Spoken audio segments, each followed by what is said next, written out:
Illegal Animals, Chapter 1. It has to start somewhere. Lady Aluna Mesmere knew that she couldn't fool her husband any longer. Out of love for her firstborn son, she'd hidden the truth from her husband and even herself for the first 7 years of the child's life. The boy was raised in the castle and had never set foot outside of land owned by his father. It wasn't such a punishment. The grounds vastly exceeded the square mileage necessary for any imaginative boy's adventures, and the pyramid castle itself towered 10 stories into the sky from base to point. Except for the secret ones, these floors were all accessible to young Seteth. The problem was that the details of Seteth's unlikely birth were only barely kept secret. In Egypt, for hundreds of years, every child within the first week of birth has been brought through a sphinx. Kept underground in the heart of the most populated cities, the sphinx was a machine that reads children's cerebral patterns and traces them, like fingerprints, to an ancient database of generations, marking Egyptians over the entire planet. It was a work of beautiful technology, one at the heart of the new dynasty order. It presented the option of matching newborns to criminal tendencies. Every day, thousands of children were brought to the Sphinx, and it was very rare that one would disturb the machine. Seteth Mesmere was one of these children.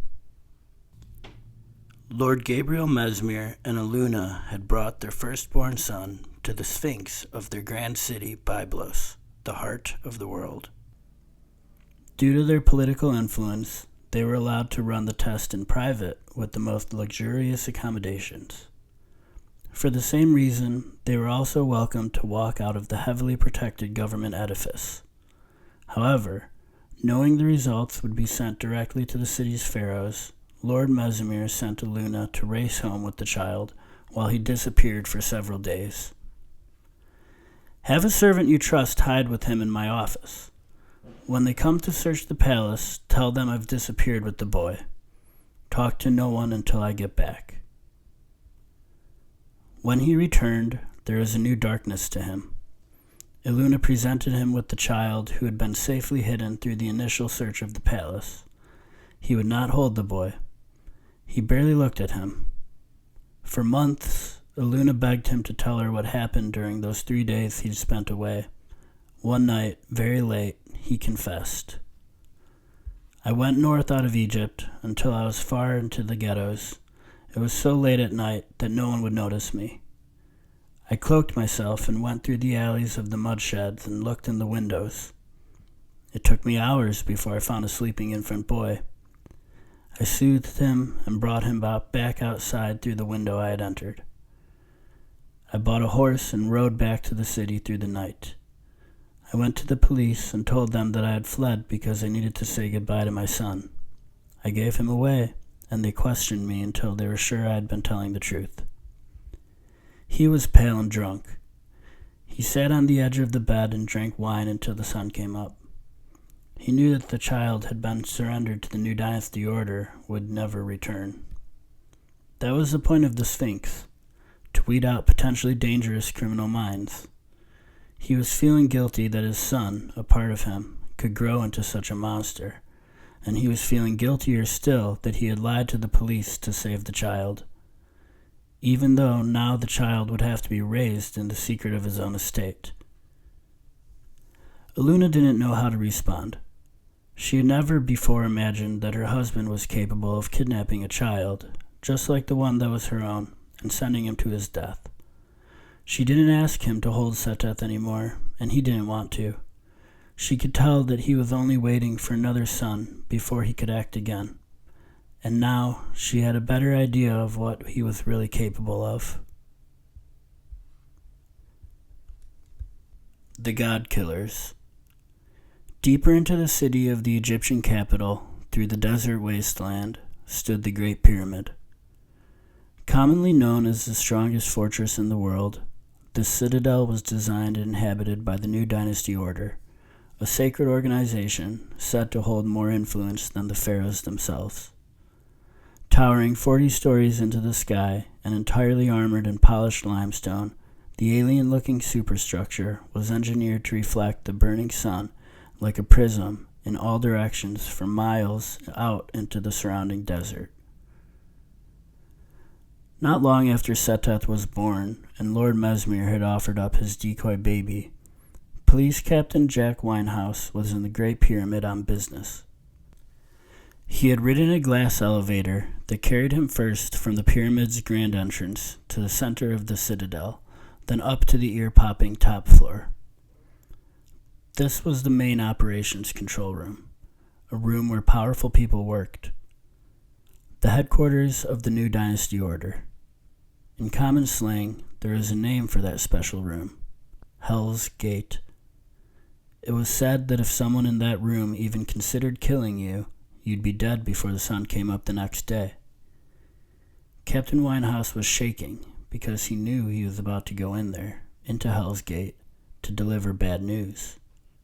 He knocked on the door. "Enter," a scratchy voice came like a jackal with a sore throat. Jack Winehouse had to put his weight into pulling open the towering wooden door. It creaked like doors in any ancient palace should. The room before him was majestic. From outside the Great Pyramid, you can never tell that this top floor, all the way at the tip, was a one-way mirror. He could see out in all directions. Aside from the door, the sea of sand, the Nile River, the neighboring towns, all of which looked like ants. The sun was almost perfectly above them. In the middle of the war room was a gigantic marble table, and around it were 8 chairs. In the center of the table, talons tapping away, a great vulture was devouring a pile of bloody meat. The tapping echoed down the hallway behind Jack. The man who had spoken was sitting behind the bird, staring across the room with cold eyes. He was thin and skeletal, wearing a crisp black suit and golden chainmail over his chest. There were only 2 other people in the room, sitting on opposite sides of the table facing each other. One was a mountain of a man, with a shaved head and long braided beard. He had painted his entire face with kohl, the onyx mineral powder used to divert the sun. The pattern on the enormous man's face was more like war paint. It started around his eyes and spiraled outwards into a twisted spiderweb.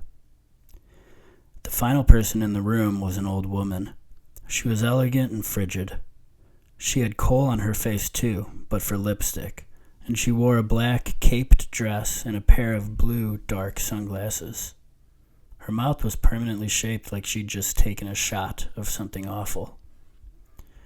"Your Majesties, thank you for seeing me." Captain Winehouse plunged one shaking knee to the ground and bowed his head. "Rise," the man in the middle told him. He had yet to blink.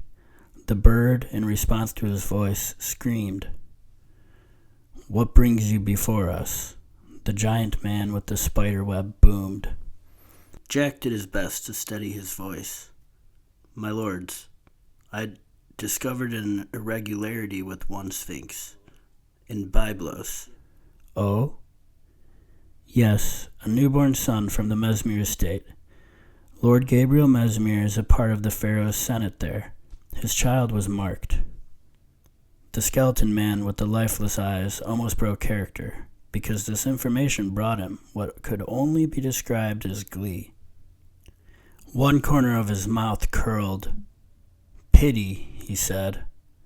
"My apologies, my lord, there's more," Jack went on, aware that blundering around wouldn't do him any good in the long run. Lord Mesmer managed to flee with the child and disappear for 3 days before he returned, on his own volition, to the police. "And the child?" the thin man asked. He'd begun to loosen his neck and rhythmically, ever so slightly, rock back and forth like a snake before a charmer. "Well, he delivered a child, which has been put away." "Of course. But, Highness, I would like to run him through the Sphinx again. What if it's not the same child?" The giant man stiffened. Running the test twice arouses suspicion. It makes us look like we've made a mistake. Captain Winehouse stopped in his tracks. The fear that had been creeping through his pulsing veins all came thundering to an electric intersection on the back of his neck, right beneath the part of his brain that reminded him of his own mortality. He bowed his head again in the direction of the giant man. Then no such test will be authorized, your graces. Just say what you'll have me do, and it will be done. It's been years since the last marking. Suspicious or not, I would like to confirm this victory for us, the skeleton man said. You stay in your lane, Cerberus, the mountain man growled. Once there in your prison, the gods belong to you, but until then, it is our hunt. Yes, Oceanus. And besides, a lord of the Pharaoh's Senate does not need to be arrested and put on display. From the corner of the table, the old woman spoke, and she had a voice that delivered the same effect as a razor blade. Do both of you still lack faith in the Bastet army? She looked back and forth between the men, slowly. If the infant has been marked, even if it hides, then it is only a matter of time before my machines find him, mangle him, and bring him to us. Hephaestus is right, the big man, Oceanus, said. We have no reason to undermine the effectiveness of the Bestets. The child might as well be in prison already. He won't be able to go to a store, to a bank, or even travel through the desert without encountering a Bastet. And when he does, it will activate and subdue him. That's exactly fucking right, Hephaestus said, drawing a flask from under the table. She took a pull, and a flammable smell of grain alcohol drifted around the room. The bird screeched again and extended its great wings. Cerberus held out his arm, and the creature flapped twice to move like a comet, then alighted onto his forearm. As it did so, it kicked the half-devoured carcass enough so that Jack could see the corpse of a small pig roll towards him, both of its eyes plucked out. He tried not to gag. Jack's mind was racing and fixating on something that Oceanus had said. Once there in your prison, the gods belong to you? What could he have possibly meant by that? To speak of gods, ancient or otherwise, was an insult to the order and was strictly illegal.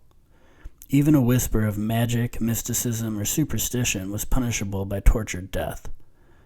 The NDO considered any questions of the sacred right of man, the belief that man was more powerful than any god, to be heretical. And these are the names that the Dynasty Order called each other. Jack recognized Cerberus from childhood stories, the guard of the gates of hell, and Oceanus, one of the titans that was known to eat gods and planets whole. Is there anything more I can do for your majesties? Jack asked, still on one knee. You speak when spoken to, and you bow until you are dismissed, or I feed your eyes to my pet, Cerberus hissed. On cue, the bird flexed its wings. The police captain felt his body quiver. Oceanus eyed the captain and cleared his throat. As for now, you do nothing, and you speak of this to no one. You continue to trust the infallibility of the new Dynasty Order. Yes, your majesty, Jack said. He held his position, still shaking, feeling the eyes of 4 casual murderers sizing him up. It took a long time. You may go, Cerberus said finally. Captain Winehouse gingerly rose and bowed again. He awkwardly walked backwards out of the room and pulled the heavy door shut. He hoped he wouldn't have to go back to that room anytime soon, but his mind was still racing about the possibilities of the things they were talking about. Was there a higher purpose of the Sphinx machines? He was always told that the Sphinx database was a 1,000-year-old collection of historical irregularities and brain patterns. Children who were likely to develop maliciously or unhealthily would simply be removed before they could become a greater threat. That's the way things had always been. So why did the NDO feel it was so important to keep the situation quiet? And what was this prison where they brought the children? Wandering Hunters. By the time Seteth was 10 years old, He'd been naturally exposed to the Bastets many times as a kid was. He saw them walking along the sand dunes out of the windows of his pyramid penthouse. He was offered toys and action figures depicting them, and even glorified them enough to pretend that the roaming wild cats in the outskirts of the pyramid grounds were Bastets themselves. But he had never come close to one. In fact, he was never given the opportunity to stray beyond the pyramid grounds and the private property his family owned. The Bastets were, of course, government property, machine children of the new dynasty order, and they didn't wander into private lands, especially not the pyramid and brewery grounds of Gabriel Mesmer, the respected politician. But that made them no less dangerous. Gabriel knew this because he knew Hephaestus in passing. All the politicians did. The NDO controlled them by communicating with them as little as possible, but it was inevitable that Gabriel Mesmer had once or twice stood in the room called Hell's Gate. Throughout many whispers, over 100 dark nights, Gabriel's wife Eluna, too, began to understand the purpose of the Bastet army and what they were capable of doing to mark the children. Terrified that Seteth would one day run off to be devoured by such a beast, Eluna Mesmer decided to take him as close as she dared to one of the Bastets and tell him the truth, that he was never to go near them. This happened early in the day. On one of her regular routine walks, she climbed over a particularly tall sand dune and saw, just over the top, the massive screeching machine which Hephaestus had referred to as both her pet and a member of her army. Knowing what she had to do, Lady Eluna hurried back to the pyramid, let herself in through the main gate, and used her key to race up to the penthouse level. Eluna woke up her son Seteth and draped him over her shoulder. She hurried into the glass elevator, which couldn't slide fast enough to the ground floor, as she hastened outside. She was moving as quickly as she dared, and all of the family's employees arriving at work around her, watching her. They stared with their groggy eyes as she walked by, nodding dully to everyone she recognized, all the while whispering in Seteth's ear, "I need you to wake up, baby. Mommy has something important to show you." Outside of the pyramid, she put Seth on the ground and held his tiny hand. "Let's go, Seth," she said urgently. She practically dragged him down the road and, for the first time in his life, out towards the main gate. As Seteth realized what was happening, that his mother was taking him outside of the grounds, he perked up. The air of adventure suddenly beckoned him, and he wanted to ask questions. "Where are we going, Mom?" he asked. But his mother hushed him, knowing that the impact of the Bastet had to be enough to terrify him. "Just hurry now, we're almost there." They trudged over the dunes, not wanting to lose the Bastet, but still at the mercy of the child's tiny, clumsy feet. Finally, they rose above a giant sand dune and could see the top of the machine creature. "Mom, a Bastet!" Seteth shouted. Eluna Mesmer stopped walking. Her hand tightened over the little boy's hand, and she stared him dead in the eyes. "Yes, Seteth, a Bastet." The enormous, 30-foot-tall, cat-like creature was far away from them, much too far to distinguish their faces, but still Eluna pulled the boy down into a crouch, and they hid, peeking out over the dune. As if on cue, the metal beast stopped walking and let out a hiss of steam, blasting from the top of its head. The giant, hairless robot cat, made entirely out of metal, paused in the sand and slowly scanned the horizon. Its long tail swung like a pendulum, exposed gears grinding against each other, kicking up waves of sand all around it. "Seteth, you must hide from the Bastets." His mother grabbed him by the shoulders and looked into his eyes. Her expression was intense. "You have to understand, the Bastets will hurt you." "But, Mommy, the Bastets are our friends. It says so on TV." Lady Eluna was beginning to hold back tears. Her shoulders shuddered, and she assured her son, "No, Seth, you are not like the other children. You are different. You may never go near the Bastets. When you see one, you run home. Do you understand?" "But, Mom, do you understand?" Frightened, Seth began to hold back tears too. "Yes, Mommy," he said after a while. The wind blew, and they both peeked out over the dune, watching the massive cat. The Bastet creaked and suddenly leaned forward to start walking again. Up a tall sandhill it climbed, paw after paw. Suddenly, the charming creature from the television didn't look so charming to Seteth anymore. Now he could see the cat's claws on each of its 4 legs. Suddenly, he could see the gears and cogs and pistons for what they were, a system of artificial muscles that could very easily shred apart a human. Lady Eluna Mesmer reached out and grabbed hold of her child. "Oh, Seteth," she wept into his messy brown hair. "I'm so sorry, Seteth. You didn't deserve any of this." A dark miracle. When her husband was away on business, Lady Eluna would walk the grounds of the estate in the coolest times of the morning, foraging herbs and plants for her potions.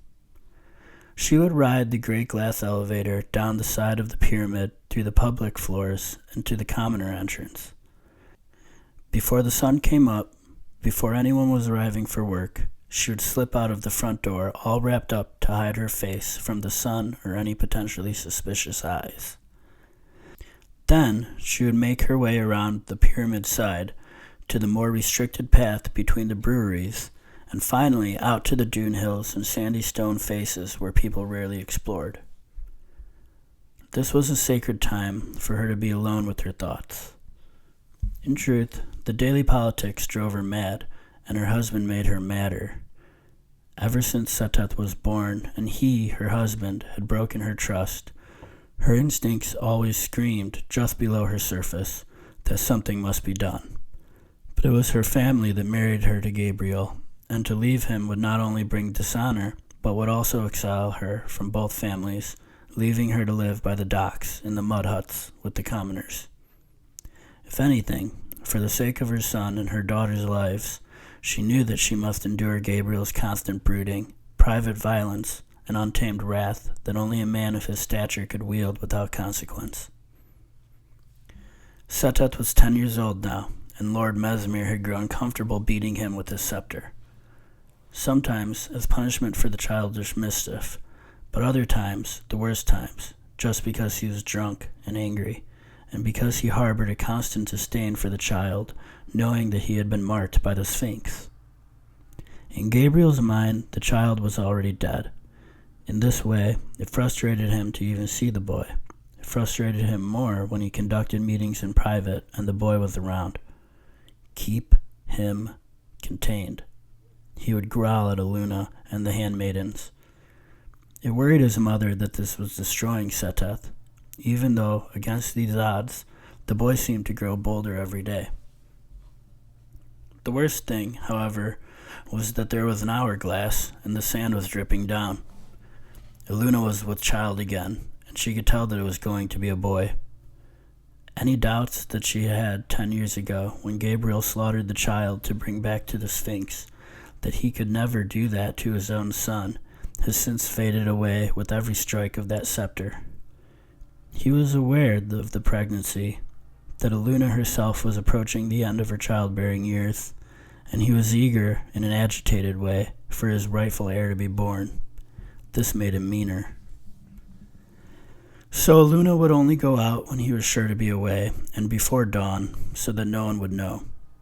She did all she could to avoid his sneers. No sunlight, no physical excursion, no seasoned foods, no working on medicinal potions and botanical research, no involvement in my politics, no contact with the outside world whatsoever.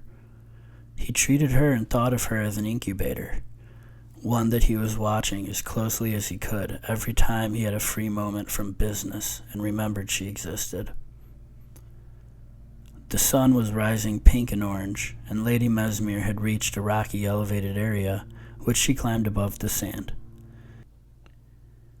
It was a calm day, without much disturbance to the dunes, but she'd kept her face hidden anyway, because this was the stealthy comfort she'd become addicted to.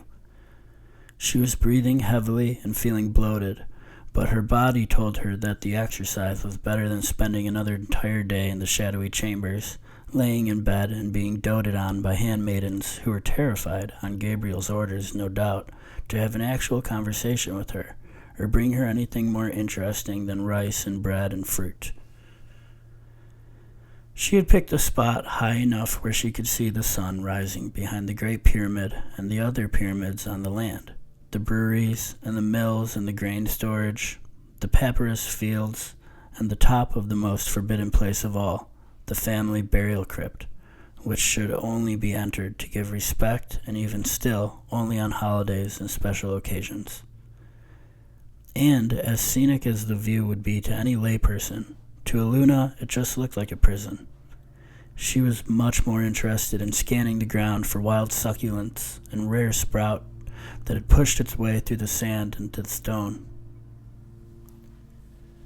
And she did find one that caught her eye, a spiky thing that she couldn't recognize, almost just out of her reach. She had to perch on a questionable rock and stretch her arm all the way out to cautiously pluck it from its roots so she didn't prick her finger. She took a short break to admire it for a time, and then placed it in her pouch to study later in her chambers. She looked around for more of its kind. As she made her way higher up, and the sun cast more gold than pastel, she found another one, and then one more, even higher up. At this point, she was in an unfamiliar part of the grounds. She thought she could hear water trickling just on the other side of the peak. Lady Mesmer made it over, and sure enough, a small pond had nestled its way into a hollowed-out part of the cliffside and overflowed just enough to let a tiny stream drip out and turn to steam on the heated stone below it. She paused and drank, now so close to the edge of the grounds that she could see the fence surrounding the perimeter. Here, it looked smaller than the rest of the walls, unprotected, just short enough to climb over without any risk. And she knew there were nearby towns. It would be so easy to just walk away, to find a harbor by the docks, to work with her medicines and make a new life for herself and her unborn baby with the commoners. But she would never do that to Seteth and his older sister Cleopatra. As she knelt to drink in the little pond, Eluna saw something that made her stomach drop. Across the pond, deeper into the concave part of the stone face, was a small, mangled corpse, still fresh with steam rising from a shattered rib cage. She blinked at it, trying to turn it into a wild animal, or at least some escaped livestock, but she could not. She knew as suddenly as she caught it in her peripheral vision that she had stumbled upon the remains of a human body. Even worse, a small human body. Her hands went instinctively over her belly, and she fell backwards, winded. Lady Mesmer looked around, startled, for what had left the half-eaten child. She sprang to her feet and scanned the stone around her and the desert below it. The wind picked up, as if charged by the sudden change in her heart rate. Seeing no immediate danger, and beside herself with emotion, she splashed through the pond and dropped onto her hands and knees next to the body. It was a child, mangled beyond recognition. The ribs were cracked and splayed in every direction. The skull was crushed in. The half-eaten intestines were wrapped like sausages between disconnected limbs. Eluna gagged and repressed an urge to vomit. The fattiest parts of the corpse's meat had been picked off sloppily, and the rest of the bones looked like a bowl of devoured chicken wings. Hyenas. Devilish creatures. She reached out and barely grazed the side of the collapsed skull, and little tufts of remaining hair tangled in leftover pieces of brain. The dark curls were different, she could tell from Seteth's, but not by much, and the child before her could have been within a few years of her son's age. In fact, if she weren't his own mother, she could have believed this corpse to be Seteth himself. Gabriel Mesmer and the Bloody Corpse. Jack Winehouse couldn't sleep. He found himself turning and turning over in bed, thinking about his meeting with the new dynasty order so many years ago. This is Hephaestus and her army of Bastetts. To the public, the Bastetts are known as art pieces, giant wanderers of the desert, peaceful cats that roam and quietly exist to pose for tourist pictures. They were not advertised as militant machines, and the fact that they could be drove a chill through Jack's core. Was he, a man in his 40s, naive enough not to question such a phenomenon? Jack thought back to the first time he saw Bastet. As a child, he admired the creatures. He had toy figurines to depict them, and he would play with them with his action figures together. When he finally saw his first one in the desert near an amusement park, everyone was taking pictures and laughing. There is no fear. There is no sense of danger. There is no vulture dismembering a pig. Jack couldn't stop thinking about that vulture. And the Bastet, in the form of a cat itself, seemed to him to be such an elegant, even though mechanical beast. As a child, Jack Winehouse was enamored by the Bastets and the concept of them roaming through the world, always there. It really concerned him to think of them as a militant force. He supposed the sheer massive presence of them would be enough to change his perception of them from magical to, well, something scary. So Jack went down to the station. He got a coffee and went almost immediately back out the door as soon as he looked at the paperwork for the day. He had time for all that later. Now his mind was still racing. He walked up and down the road until he got distracted and meandered over the tall dunes. On his way to one of his favorite thinking spots, near the pond, he heard a ruckus in the air above him. Glaring against the sun, he peered up and immediately recognized the shape of two vultures circling each other, 100 feet above what was sure to be the carcass of some kind. That was never a good sign. Praying it was an animal, but harboring a feeling nonetheless, Jack extended his gait and trudged up and down the hills until he reached the pond. There he saw a boy all torn apart.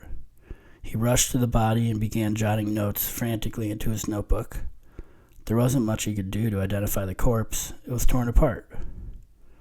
His mind imagined a horror scene where the child had been attacked by a Bastet, and it made his blood boil.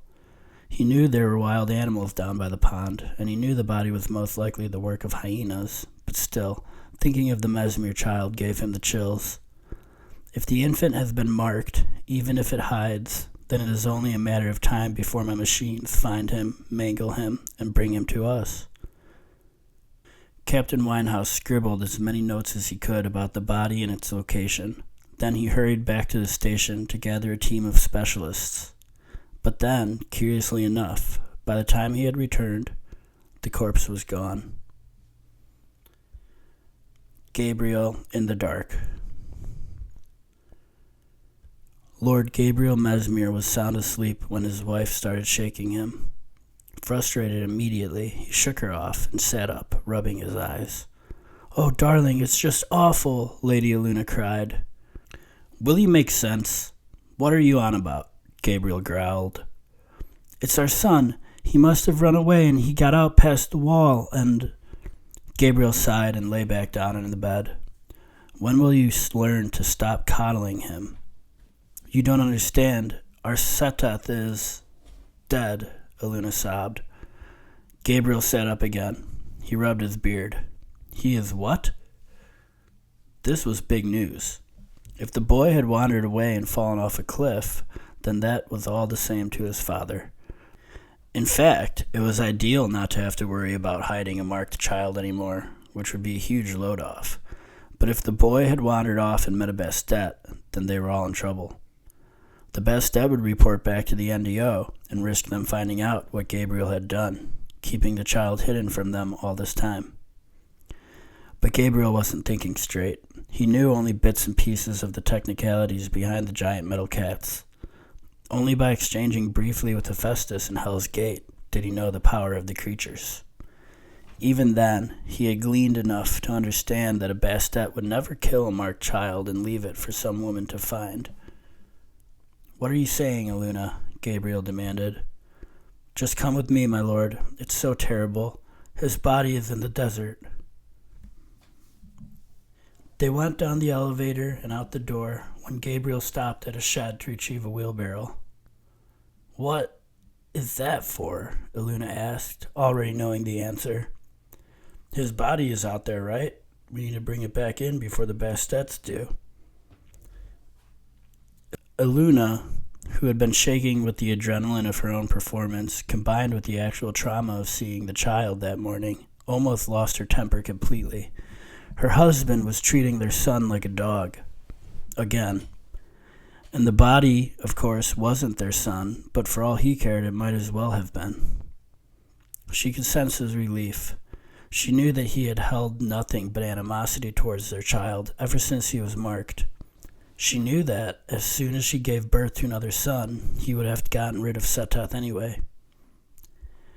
So Lady Mesmere was using the opportunity to trick her husband, just like he had tricked the New Dynasty Order 10 years ago. And as much as it disgusted her, Gabriel's reaction was exactly what she needed to complete her plan. She would lead him to the body, knowing that he wouldn't be able to recognize the corpse. She would allow him to carry the body back and bury it in secret, knowing that he would be all too eager not to tell a soul, and she would hide her son away from her husband forever. The Crypt.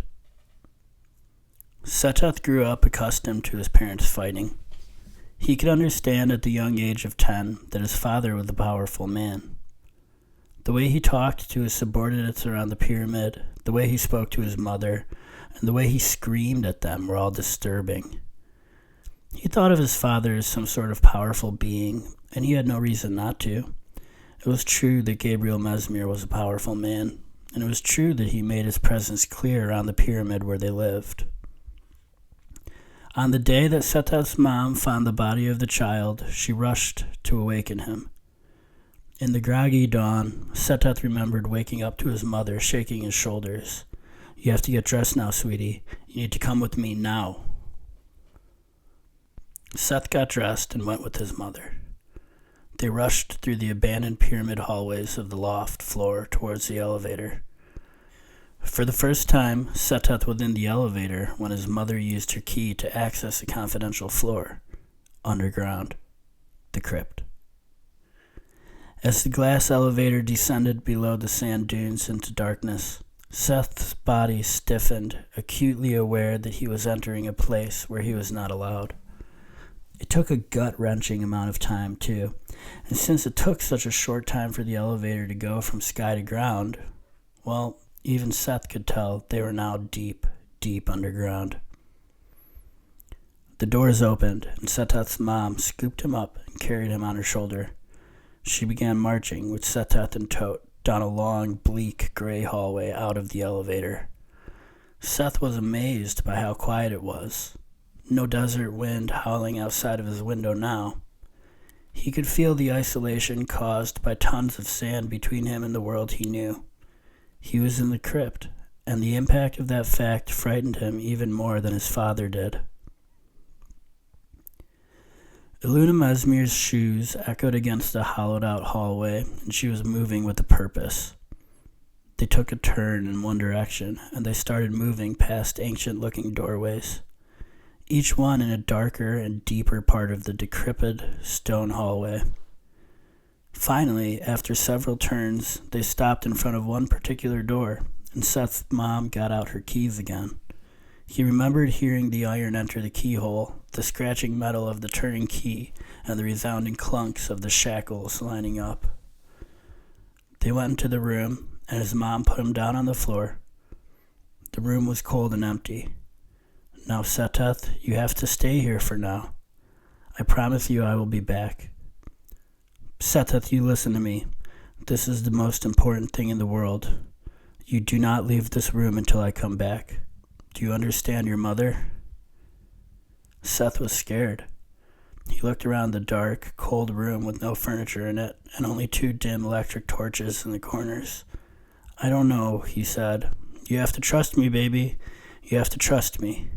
Do you remember the Bastet? They can't find you here. Are you hearing your mother? Please, Seth, do not leave this room until I come back." Cat hunting. At this part of the story, the man who would later be called the Eagle had no name for himself. All that he had was an eye for truth, but he had yet to develop it. What he had developed was a lust for blind danger and a stubbornness that would inevitably lead to his demise. It was because he had a huge ego, and for a fine reason. He was 15 years old, and he'd already learned how to kill a Bastet. At this rate, he was not far from killing a Sphinx. Here's how he knew all of this. Because he was a god, and his god power was that he could see the truth. Well, with one of his eyes, that is, the right eye. But he was pretty sure he didn't want anyone else to ever find that out. His moment of clarity came the first time he actually saw a Sphinx. He realized at that moment that he hadn't actually seen one before, and by deduction, he realized that that made him an abnormality. Soon after that, he realized he had a gift for, well, realizing things. And soon after that, he realized he was a god. And soon after that, he realized that the Bastets were not meant for protecting the civilians, traders, and farmers around the outskirts of Egypt. They existed to find and kill gods. So what was the best way to survive? The young eagle realized that the best way for him to survive was to kill the Bastets, of course. And after only a slight investigation, he realized that they had a weakness. It was pretty simple, really. There was a weak point inside the pelvis of the machine. The young eagle thought that sounded gross. He even realized that this might be on purpose, because whoever designed the machines might actually have a sense of humor. He didn't care. He found a rock that he wanted to use as a weapon, medium heavy. And he prepared enough rations to make his way to the Great Pyramid. And he staked it out. He waited for the inevitable Bastet to come. And the Bastet did come. The eagle had had his body stretched out on the hot sand dune, and he'd had a pair of binoculars, and he'd been watching the creature from a distance with the Great Pyramid in the background. When the Bastet recognized the boy's presence, the boy being a god, the Bastet activated. Its eyes glowed red that cast a shadow over the sand like blood. It pivoted with such finesse that it should not be allowed to be used on any actual machine, especially of that size.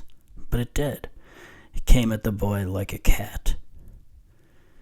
The eagle fumbled the binoculars in shock immediately. He fell backwards on the sandhill and rolled, and he felt his sand in his hair, the embarrassment, and actual danger.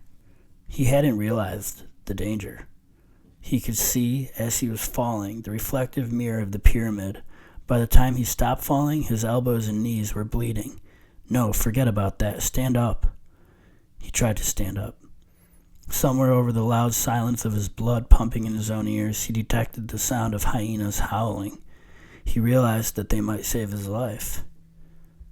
But then there was a sound as if thunder had combined with sandpaper, and the time seemed to stop. And then the Bastet was there, in front of him, a real monster. Each mechanical joint, each steam engine releasing gas, each artistically emulated Tyrannosaurus fang was just there suddenly in front of him. All he'd read about meant nothing now, and it made a screeching sound as if someone was torturing a robotic owl. The eagle became less cocky. The Bastet lunged for him, and the eagle put up his hands in front of his face and pulled his knees into his belly button, and he screamed and he screamed. The cat snatched him in its jaws by the ankle. The eagle flung his arms around, frantic, being pulled into the sky by his right ankle. The gigantic machine cat swung him back and forth. It wasn't like his body felt inertia or G-force. It was like his heart felt inertia and G-force. "I will fucking confess to anything you want if you let me live," the boy screamed as his body was flung around back and forth through the sky like a doggy toy. He never forgot the moment his tendon actually snapped. It was pain on the right calf, pain on the right calf, pain on the right calf, and then snap. He realized it was probably an incisor that did it. The thing was, the eagle did have a secret. This robot had been programmed to pause if words like this were detected. So it did. Picture a 30-foot mechanical cat sitting up like like a dog awaiting orders, with a mouse dangling proudly between its teeth. So the boy tried not to cry, but he felt the tears coming, and he was just a boy, and he realized he had no way to survive.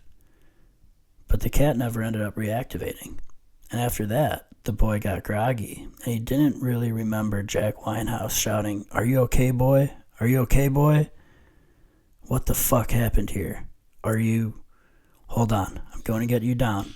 Hold on, little man. Hold on."